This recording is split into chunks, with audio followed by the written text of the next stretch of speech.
आप सभी भाई बहनों का आध्यात्मिक ज्ञानात्मक चैनल की संध्या बेला ज्ञान कक्षा में एक बार फिर स्वागत है। आज की चर्चा का विषय है एलकेजी और साथ में ही हमने दूसरी पंक्ति में लिखा है यूकेजी। और इसको हमने देखिए एक सत्संग के साथ एक आरंभिक शिक्षा के शब्दों के साथ जोड़ा है। आप भाई बहनों को शायद ध्यान होगा, काफी रोज पहले हमने एक चर्चा की थी पाठशाला चले, उसको भी हमने सत्संग से जोड़कर एक सत्संग के महत्व को समझाया था। और कुछ दिन पहले हमने देखिए तमोगुण के लक्षण पर बात की थी, रजोगुण के लक्षणों पर बात की थी। हालांकि सत्संग करना अनिवार्य का अभिप्राय कोई कानूनी बंधन नहीं है, कोई शास्त्रों में भी ऐसा बंधन नहीं है कि आपको करना अनिवार्य है। लेकिन ऐसा माना गया है कि सत्संग के अभाव में एक साधारण मनुष्य में पशुता बनी रहती है। और कितने ही लोग ऐसे हैं जिनको सत्संग का एक मूलभूत यथार्थ अर्थ भी नहीं मालूम। देखिए प्रकृति के 3 गुण हैं, तमोगुण, रजोगुण और सत्वगुण। और शास्त्रों में कहा गया है तमोगुण से 10 गुना अच्छा है रजोगुण है, रजोगुण से भी 10 गुना अच्छा सत्वगुण है। इन सभी बातों को हमने इसके पीछे का जो एक कारण है, देखिए तमोगुण का अभिप्राय होता है छीनने से, निषेध कर्म से। और रजोगुण का अभिप्राय होता है आप धर्मानुसार जो विधि विधान शास्त्रों में कहा गया है, आप विधि पूर्वक इस कर्म को करते हुए प्रकृति के फल भोग सकते हो। प्रकृति के फल क्या है? गंध, रस, रूप, स्पर्श और शब्द। क्योंकि आपके हमारे 3 ही शरीर है, स्थूल शरीर, सूक्ष्म शरीर, कारण शरीर। यानी कि धर्मानुसार जब आपके हमारे जीवन में ये जो अर्थ और काम है, क्योंकि 4 पुरुषार्थ बताए गए, धर्म, अर्थ, काम, मोक्ष। मोक्ष को तो हम देखिए एक लक्ष्य मानते हैं, जबकि ये जो 3 स्थितियां हैं, वैसे तो मैं देखिए अर्थ और काम को एक जोड़ा समझता हूं और धर्म को एक मोक्ष के साथ हम जोड़ते हैं। क्योंकि धर्म तो बहुत ही एक आरंभिक स्थिति है। जब तक आपके हमारे जीवन में मर्यादाएं नहीं है, आपका हमारा जीवन एक व्यवस्थित नहीं है, गुरु की आज्ञा अनुसार नहीं है, शास्त्रों के अनुसार नहीं है, परमात्मा की सम्मुखता नहीं बनी है। और ये सभी स्थितियां तो आपके हमारे जीवन में तभी बन पाती है जब हम सत्वगुण को महत्व देते हैं। और सत्वगुण का अभिप्राय देखिए सत्संग है। जब हम सत्वगुण का संग नहीं करते तो इसका अभिप्राय क्या है कि हम रजोगुण और तमोगुण में ही अपने आप को स्थित कर लेते हैं। हालांकि शास्त्रों में तो कुछ कहीं कहीं ऐसे शब्द भी कहे गए कि जब मनुष्य सत्संग करता नहीं है तो वो अपनी जो स्थितियां हैं वो लगभग पशु वृत्तियों में ही जीता है। अब देखिए शास्त्रों में पक्षी वृत्ति नहीं कहा, वनस्पति वृत्ति नहीं कहा, पशु के साथ जोड़ा है। क्योंकि पशु का और मनुष्य का जन्म लेने के पीछे की जो एक प्रक्रिया है वो मैथुन की स्थिति है। मैथुन की स्थिति होने के कारण ही, और वैसे भी देखिए पशु, वैसे तो देखिए 30 लाख तरह की जोनियां हैं, पशु के अगली जोनी ये मनुष्य की ही मानी जाती है। हालांकि शास्त्रों में मेरा देखिए ये प्रत्यक्ष रूप से कहीं पढ़ने में नहीं आया। कुछ बातें मैंने देखी शास्त्रों के जो सैद्धांतिक कथन है उनके आधार पे मैंने कुछ अपने एक सरल से सूत्र बना दिए, ताकि उन सूत्रों पर हम जैसे जैसे शास्त्रों को पढ़ते हैं, जब उन सूत्रों के अनुसार हम शास्त्रों के जो गूढ़ रहस्य समझ जाते हैं, तो फिर आपके हमारे जीवन में एक आध्यात्मिक उन्नति सहज ही होने लगती है। लेकिन एक साधारण मनुष्य है अक्सर इन बातों को इतना महत्व नहीं देता, क्योंकि एक साधारण मनुष्य की रुचि संसार में है। संसार का दूसरा नाम ही देखिए रजोगुण है। और रजोगुण ही जब आपका मेरा बिगड़ जाता है, अमर्यादित हो जाता है, तो फिर वो आपको में तमोगुण में गिराता है। कि जब हम विषय भोगों के व्यसनी बन जाते हैं तो फिर ऐसी स्थितियों में मनुष्य की कामनाएं बढ़ती जाती हैं, उन कामनाओं को भोगने का मनुष्य आदी हो जाता है। या फिर संसार के प्रभाव में, देखिए कलयुग चल रहा है, कलयुग में फिल्मों का भी प्रभाव है, खेल कूदों का भी प्रभाव है, राजनीतिक दलों द्वारा जो संसार में जो एक स्थितियां देखने को मिलती है उनका भी प्रभाव है। तभी तो संसार में आप देखोगे ना 24/7, यानी एक साधारण मनुष्य की जो एक दिनचर्या है वो विषय भोगों से ही आरंभ होती है और सोने से पूर्व तक वो विषय भोगों में ही अपना जीवन बिताता है।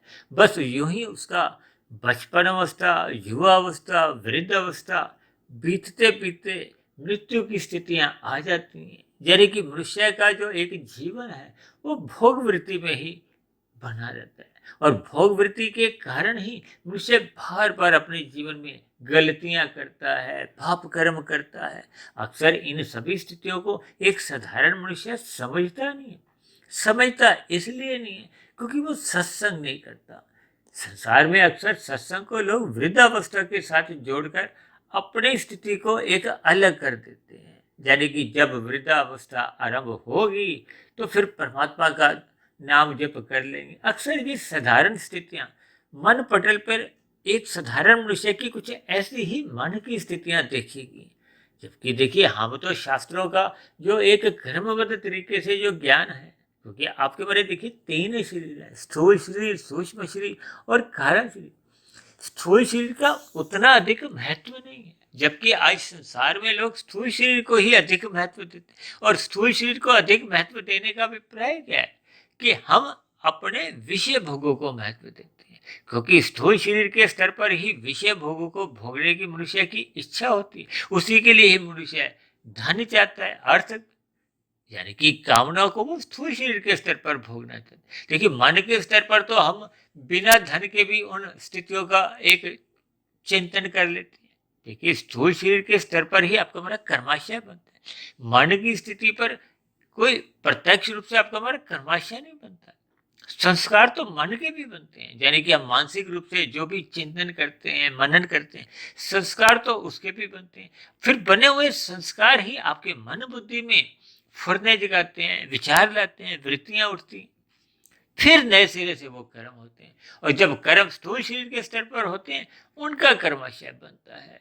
उन बने हुए कर्माशय के आधार पर ही योनि का निर्धारण होता है, और किए गए कर्मों के अनुसार ही, क्योंकि हम सभी भाई बहन देखिए मनुष्य योनि में कर्मफल सिद्धांत से बंधे हुए हैं।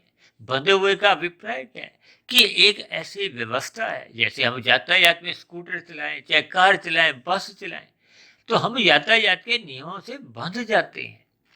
जैसे हम संसार में देखिए एक मनुष्य योनि में आते ही, आने का अभिप्राय क्या है, देखिए एक अबोध बालक का तो कर्माशय बढ़ता नहीं।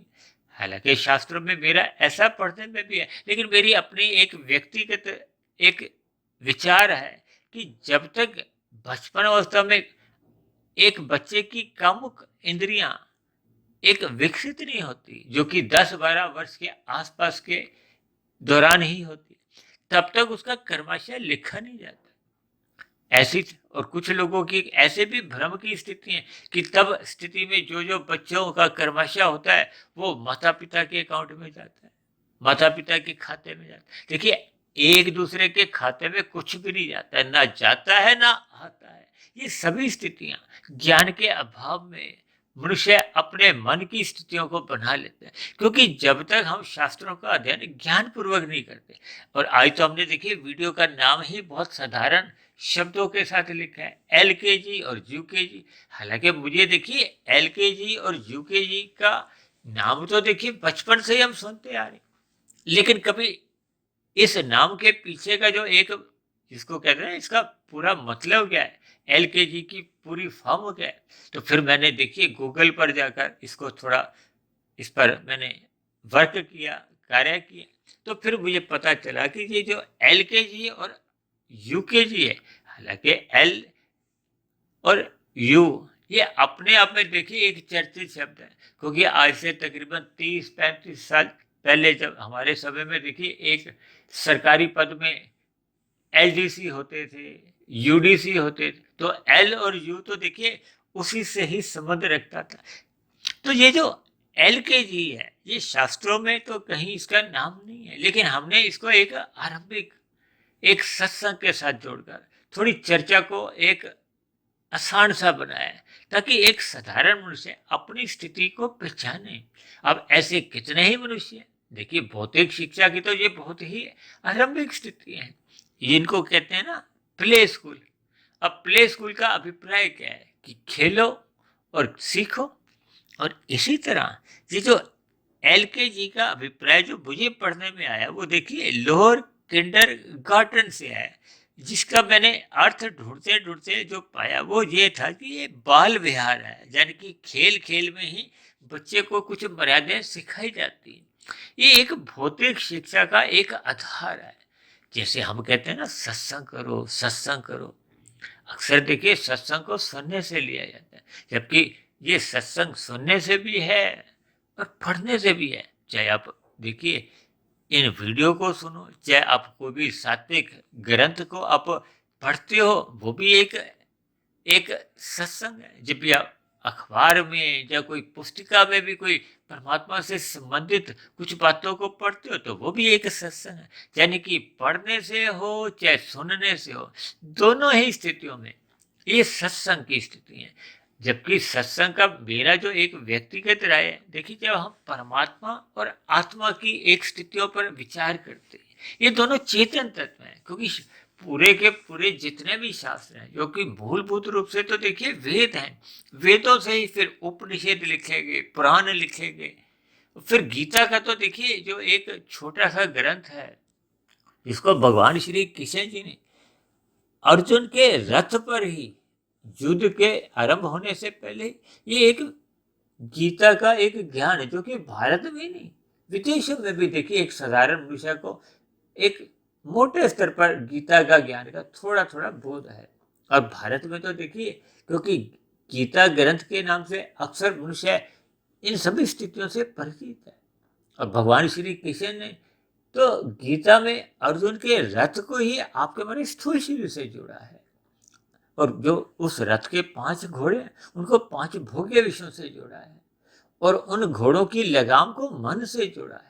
और उस लगाम को अपने ही हाथ में रखकर यही एक उपदेश दिया है कि आपको हमें गुरु की आज्ञा में रहना है, शास्त्रों के अनुसार रहना है, धर्म के अनुसार अपने जीवन को एक व्यवस्थित रखना है, मर्यादों में रहना है, परमात्मा की सम्मुखता बढ़ाए रखनी है। ये सभी स्थितियां एक ही दिशा की ओर ले जाती हैं। और इनसे संबंधित तो हमने देखी कितने ही अब तक वीडियो बनाए। परमात्मा के आशीर्वाद से लगभग हमने 1600 के आसपास जो वीडियो तैयार किए, वो प्रत्यक्ष रूप से या अप्रत्यक्ष रूप से शास्त्रों की सैद्धांतिक बातों की ही पुष्टि करते हैं। और शाम को जो हम संध्या बेला ज्ञान कक्षा, जिसमें आज की ये जो वीडियो भी अभी बन रही है, ये भी देखिए शास्त्रों से एक संबंध ही रखती है। भले ही हम देखिए वीडियो के नाम एक साधारण स्तर पर भौतिक नाम रख लेते हैं, ताकि एक साधारण मनुष्य उन भौतिक नामों को पढ़कर थोड़ा रुके, अपने जीवन के अर्थ को पहचाने, अपने जीवन की एक महत्ता को पहचाने, किस उद्देश्य से आपको में मनुष्य योनि मिली। जबकि एक साधारण मनुष्य, जो कि हमने रजोगुण में समझाया था कि एक साधारण मनुष्य की रुचि देखिए खेल तमाशों में, मौज मस्ती में ही होती है। ये मौज मस्ती के लिए आपको में जीवन नहीं मिला, क्योंकि आपके हमारी ये मनुष्य जोनी एक परीक्षा जोनी है। हम कर्म फल सिद्धांत से बंधे हुए हैं। आपका हमारा एक एक क्षण घटता जा रहा है, यानी कि मृत्यु नजदीक आ रही है।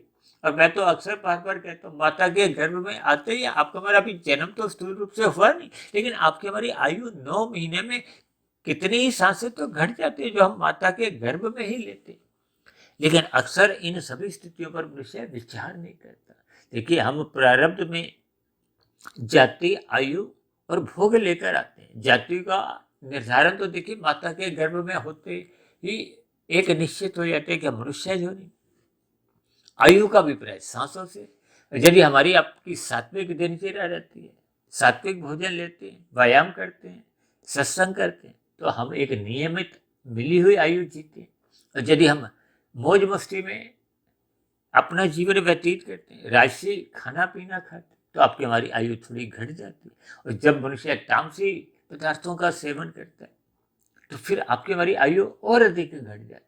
देखिए जी, इन सभी स्थितियों पर भी हमने कभी ना कोई वीडियो बनाई है।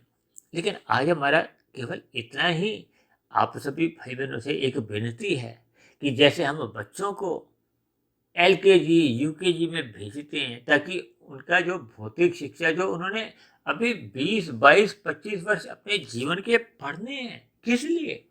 कि वो संसार में एक कुशलता पूर्वक एक अच्छी नौकरी ले सके, या अपने व्यवसाय को एक कामयाबी पे ले जा सके। इसीलिए तो हम देखिए बच्चों को भौतिक शिक्षा के लिए इतना धन भी खर्चते हैं और इतने वर्ष तक। अक्सर मैंने, अब मुझे ध्यान आ रहा है कि हमने एक वीडियो बनाई थी ना कि हम 20 वर्ष तो देखिए भौतिक शिक्षा में लगाते हैं, जबकि आध्यात्मिक शिक्षा पर अक्सर कुछ मनुष्य मेरे से शिकायत करते हैं कि आपकी वीडियो तो देखिए सुबह भी आती है, शाम को भी आती है और बहुत लंबी लंबी होती है, तो फिर हम उनको सुनने का हमारे पास समय नहीं है। देखिए ये समय से उसका संबंध नहीं है, आपकी हमारी रुचि नहीं है। हमने एक वीडियो बनाई थी लगभग 3 वर्ष पहले, मनुष्य के मरने के बाद का अगला जन्म, जो कि लगभग 3 घंटे की थी। और उस वीडियो पर बहुत लोगों ने ऐतराज किया था कि इतनी लंबी वीडियो सुनने का हमारे पास समय ही नहीं है।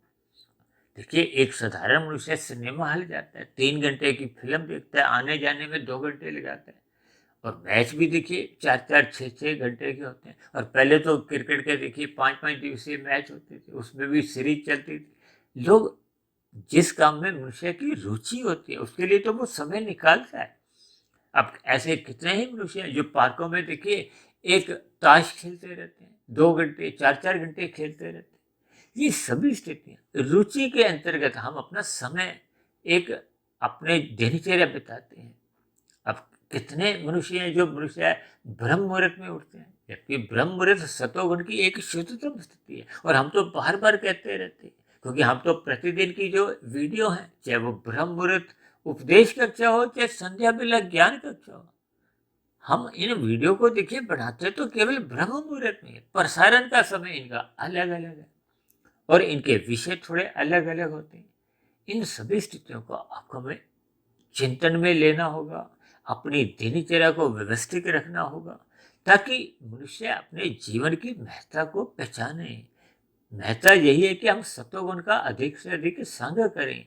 और जब हम सत्वगुण का संग करना अपने जीवन का एक लक्ष्य बना लेते हैं, तो फिर आपके हमारे जीवन में देखिए पाप कर्म होने तो सहज ही बंद होने लगते हैं और फिर रजोगुण भी मर्यादा में आ जाता है। हम तो बार बार कहते रहते हैं ब्रह्म मुहूर्त में उठो, और ब्रह्म मुहूर्त का जो समय है 2 घंटे 40 मिनट का है, सूर्य निकलने से पूर्व के जो 2 घंटे 40 मिनट की स्थिति। और जब हम और जल्दी उठ जाते हैं तो आपका हमारा ब्रह्म मुहूर्त का समय और लंबा हो जाता है। इसी तरह आपके हमारी जब दिनचर्या एक अनुशासित हो जाती है, सात्विक बन जाती है, परमात्मा की स्मृति बनी रहती है, तो आपका हमारा ब्रह्म मुहूर्त फिर और अधिक लंबा हो जाता है। ये सभी स्थितियां आपके हमारे जीवन में जैसे जैसे विवेक शक्ति जगती है, परमात्मा से प्रति आपकी बड़ी रुचि जगने लगती है। क्योंकि शास्त्रों में तो देखिए 4 प्रकार के भक्त कहे गए हैं, आर्थ, अर्थार्थी, जिज्ञासु और प्रेमी। प्रेमी को ही ज्ञानी भक्त भी कहा गया। ये सभी स्थितियां आपके हमारे जीवन में क्रमबद्ध तरीके से ही बनती। जैसे बच्चा देखिए LKG UKG में जाता है, तो फिर धीरे धीरे उसको पहली कक्षा, दूसरी, तीसरी, चौथी, पांचवी। और मेरा तो ऐसा मानना है कि आरंभिक कक्षाओं में सभी को ही अगली कक्षा में चढ़ा दिया जाता है ताकि वो आगे बढ़े। ठीक इसी तरह अब सत्संग भले ही आरंभिक स्थितियों में बेमनसी होता है। अब आरंभिक स्थितियों में तो देखिए बच्चा भी रोते धोते ही जाता है। अब लेकिन 8वीं 10वीं 12वीं कक्षा में तो कोई बच्चा ऐसा नहीं है कि जो रोते धोते स्कूल जाता हो। फिर तो वो अपने आप ही तैयार हो जाता है, स्कूल में भी मन लगा के पढ़ता है, फिर बाद में भी कुछ ट्यूशन लगाकर अच्छे अंक लाना चाहता है। लेकिन आध्यात्मिक स्थितियों में आपका हमारा दृष्टिकोण बदल जाता है। अब आध्यात्मिक स्थितियों को कोई विशेष महत्व नहीं देते और अक्सर एक साधारण मनुष्य देखिए अपने जीवन को, स्थूल शरीर को ही अधिक महत्व देता है। आपकी स्थूल शरीर तो एक आयु लेके आया, जाति आयु भोग। अब भोग का अभिप्राय अनुकूल और प्रतिकूल परिस्थितियों से। अनुकूल परिस्थितियों को ही सुख कहा गया और प्रतिकूल परिस्थितियां जब आपके हमारे जीवन में आते तो वो आपको हमें दुखी करती। ये जितना भी हम पहले के जन्मों में मनुष्य योनि में कर्म कर चुके होते, वो जो जो पक जाते हैं वो प्रारब्ध रूप में, उनके लिए आपको हमें कोई नया कर्म नहीं करना। अब उदाहरण के लिए यदि आपको कोई वर्तमान जीवन में आप 100 रुपए की मेहनत करते हो, आपको फल आया 150 रुपए का, तो जो 50 रुपए का अतिरिक्त फल आया वो पहले के किए गए प्रारब्ध की अनुकूल स्थिति है, उसका लाभ है। और यदि आपने 300 रुपए की मेहनत की है, लाभ मिला 50 रुपए, अब 250 रुपए का नुकसान कहाँ गया, हानि कहाँ गई, वो पहले के किए गए पाप कर्म में वो एक एडजस्ट होगी। ये सभी स्थितियाँ अक्सर आप देखिए अलग अलग वीडियो में तो समझाते ही रहते हैं, लेकिन मनुष्य इन सभी स्थितियों पर एक विशेष चिंतन नहीं करता। जैसे हम भौतिक शिक्षा को महत्व देते हैं, देखिए मेरी भौतिक शिक्षा के प्रति कोई एक निंदा नहीं है, लेकिन आध्यात्मिक कमाई करने के लिए मनुष्य जोड़ी मिली है। इसलिए हम सभी भाई बहनों को अपने आध्यात्मिक उन्नति करने के लिए अपने स्थूल शरीर के साथ साथ अपने सूक्ष्म शरीर और कारण शरीर को शुद्ध करना होगा। आज मनुष्य अपने स्थूल शरीर को एक सुंदर स्वस्थ बनाने के लिए तो सचेत रहता है। अब लोग ब्यूटी पार्लर में ही कितना दिख जाते हैं, अपने स्थूल शरीर को सजाने में कितना समय लगाते हैं, धन लगाते हैं, जबकि सूक्ष्म शरीर और कारण शरीर यदि आपका हमारा बिगड़ रहा है, इस ओर मनुष्य ध्यान ही नहीं देता। और मेरा तो व्यक्तिगत ऐसा मानना है, और शास्त्रों से भी कुछ ऐसे ही संकेत आते हैं कि यदि मनुष्य सत्वगुण का संग नहीं करता तो उसके जीवन में रजोगुण और तमोगुण की ही स्थितियां रहती हैं। अब रजोगुण की स्थितियां तो देखिए जीरो की स्थिति है, लेकिन तमोगुण की स्थितियां तो आपकी हमारी हानिकारक स्थिति है, वो घाटे की स्थिति है, माइनस की स्थिति है, जो मनुष्य की मरने के बाद फिर अधोगति की स्थितियां बनने की संभावनाएं बढ़ने लगती है। इसलिए मेरी आप सभी भाई बहनों से विनती है कि मिले हुए जीवन के उद्देश्य को हम समझें और मन लगाकर, ये जो मैंने एलकेजी और यूकेजी को दो शब्दों से जो एक सत्संग की एक महत्ता समझाने का एक प्रयास किया है, ताकि हम कहीं तो परमात्मा से जुड़ें। देखिए परमात्मा के अलग अलग स्वरूप हैं, लेकिन सत्ता मूलभूत रूप से एक ही है। परमात्मा अनंत स्वरूप सत्ता है और हम सभी आत्माएं मात्र ज्ञान स्वरूप है। और ये जो माया है, माया के तीन गुण हैं। ये माया देखिए जड़ है। ये तीन गुण सफेद दृष्टिकोण से तमोगुण से अच्छा रजोगुण है, क्योंकि रजोगुण में हम पुरुषार्थ करके प्रकृति के भोग करते हैं, और सतोगुण में रह के हम पहले पुरुषार्थ करते हैं, फिर दूसरे का भला करते हैं, चाहे वो पक्षी हो, पशु हो, चाहे मनुष्य हो, चाहे धर्म के प्रचार के लिए हम समय और धन लगाते हैं। तो ये परोपकार के करें। जब उसमें फल पाने की इच्छा होती है तो ये सात्विक कर्म जो कि रजोगुण से अच्छे मानेंगे, और यही सात्विक कर्म जब हम निष्काम भाव से करते हैं, अपना कर्तव्य समझ के करते हैं, तो फिर कर्म योग के साथ, यानी कि कर्म फल से हट के कर्म के साथ फल हट जाता है, क्योंकि फल की तो इच्छा ही नहीं, फिर वो योग हो जाता है। योग के आत्मा की और परमात्मा की सुमुखता का ही दूसरा नाम योग है, जो कि कर्म योग, ज्ञान योग, भक्ति योग समझाए। इन सभी स्थितियों पर अक्सर हम कभी ना कभी इधर उधर कुछ चर्चाएं करते रहते हैं, लेकिन आज हमारा केवल इतना ही आप सभी भाई बहनों से एक विनती थी कि हमें सत्संग के प्रति अपनी भूख जगानी होगी, अपनी प्यास, अपनी तड़प जगानी होगी, ताकि आपके मेरे मिले हुए जीवन में सात्विकता बने, सात्विक स्थिति मजबूत हो, ताकि हम मिले हुए जीवन में या फिर अगले मनुष्य जोनि में, क्योंकि जब तक आपके मेरे कारण शरीर में शुभ स्थितियां कर्मों की नहीं रहती, तो फिर आपको मैं अगला जन्म मनुष्य जोनि का मिलता नहीं है। देखिए मैं एक मात्र शास्त्रों की बातों को समझा रहा हूँ, डरा नहीं रहा, क्योंकि ये जो आज 80 लाख प्रकार की नीचे की जोनि, ये भी कभी ना कभी हमारे आपके जैसे ये मनुष्य जोनि में ही थे।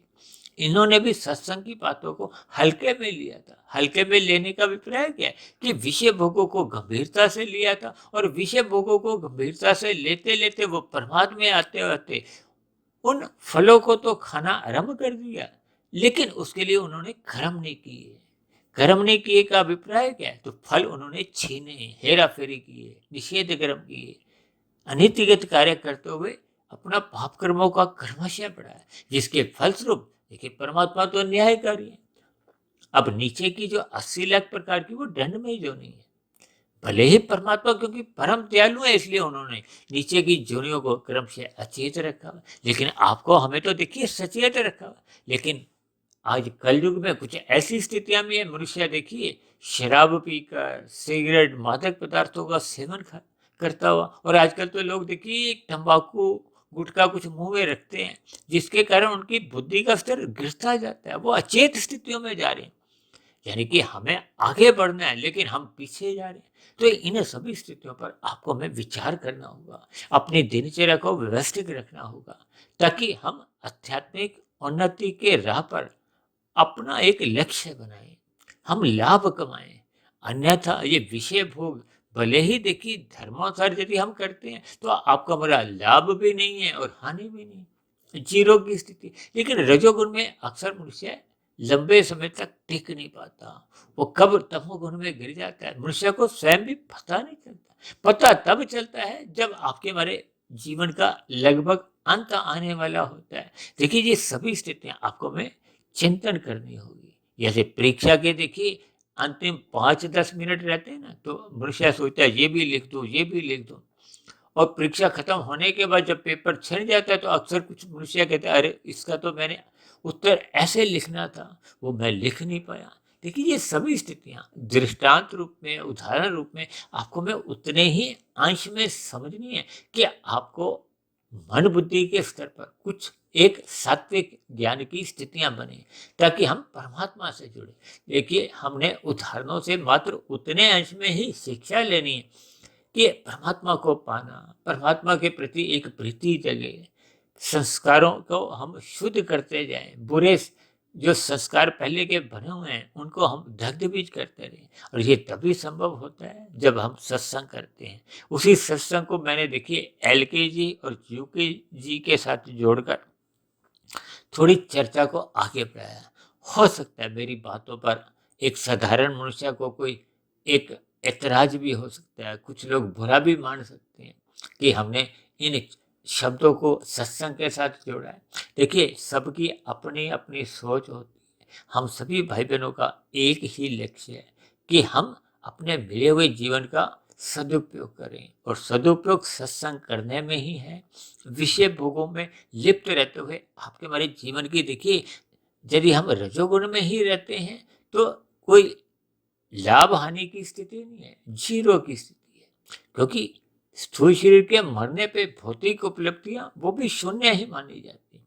और यदि भौतिक उपलब्धियां हासिल करने में हमने निषेध कर्म किए थे, शास्त्रों में जो निषेध कर्म बताए गए उनको कर दिया था, अपने सुखों को पाने के लिए हमने अन्य मनुष्यों को तंग किया, या पशु पक्षियों की एक मांसाहार भोजन के लिए किसी भी तरह उनको दुख पहुंचाया, या अन्य स्थितियों द्वारा हमने देखी कोई निषेध कर्म पाप कर्म किए, तो आपका मरण फिर कर्माशय पाप कर्मों का अधिक होता जाता है, जिसके फलस्वरूप फिर मरने के बाद की देखिए अधोगति की स्थितियां बनने की संभावना बढ़ती जाती है। इन सभी स्थितियों पर आप और हम विचार करें, ताकि हम सभी भाई बहन सत्संग की ओर विशेष ध्यान दें, ताकि आपके हमारी एक आध्यात्मिक उन्नति की एक डगर को हो, एक रास्ता तैयार हो, ताकि परमात्मा को पाने का ही आपका हमारा एक लक्ष्य बने।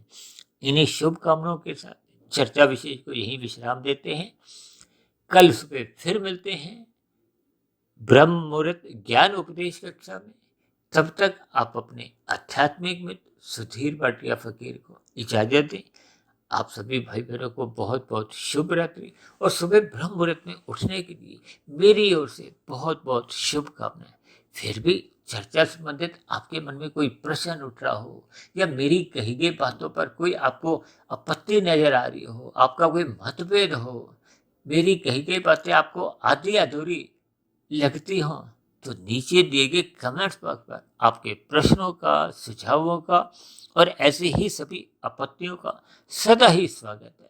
चर्चा विशेष को ध्यानपूर्वक सुनने के लिए आप सभी भाई बहनों का भी बहुत बहुत धन्यवाद।